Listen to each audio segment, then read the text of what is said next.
Hello, class. Welcome to Module 6. So, in this module, we're going to focus on urban governance, local power, and institutional structures, with particular attention to how governance challenges differ across urban, rural, and tribal contexts.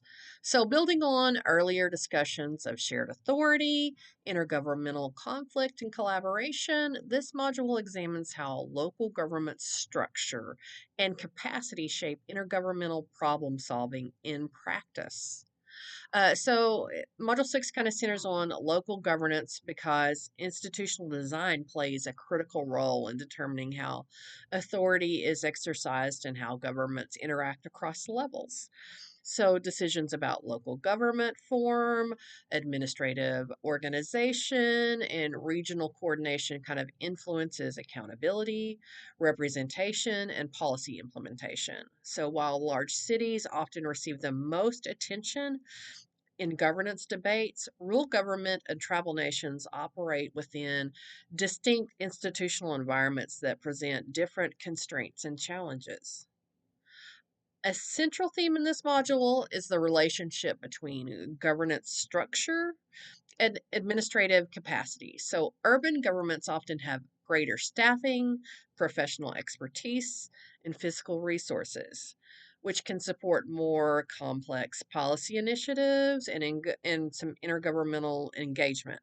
So, rural governments, in contrast, frequently face limited capacity, geographic dispersion, and smaller tax bases, which really affect service delivery and sometimes compliance with state or regional mandates. Tribal governments operate within an additional layer of complexity, exercising a sovereign authority while still navigating overlapping federal, state, and local jurisdictions. So, this module also kind of examines regional governance as a response to shared policy challenges. Issues such as housing, land use, infrastructure, and service delivery often extend beyond municipal boundaries.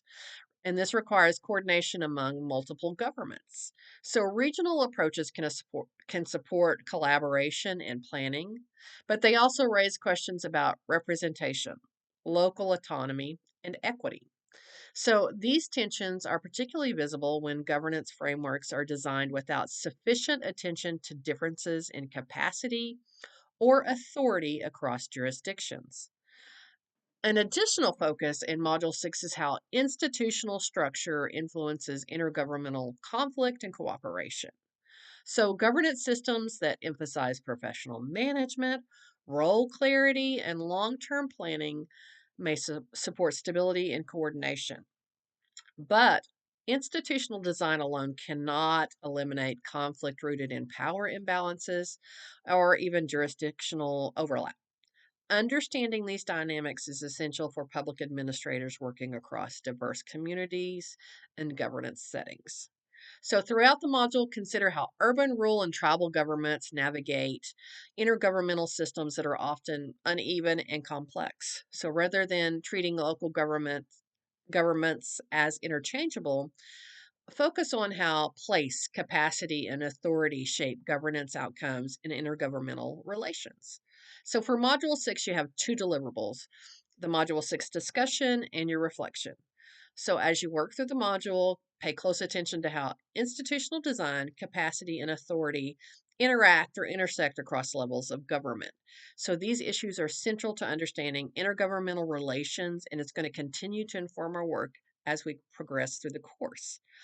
As always, I'm here to help. So if you have any questions, please reach out to me via the Canvas inbox. Thanks. Bye.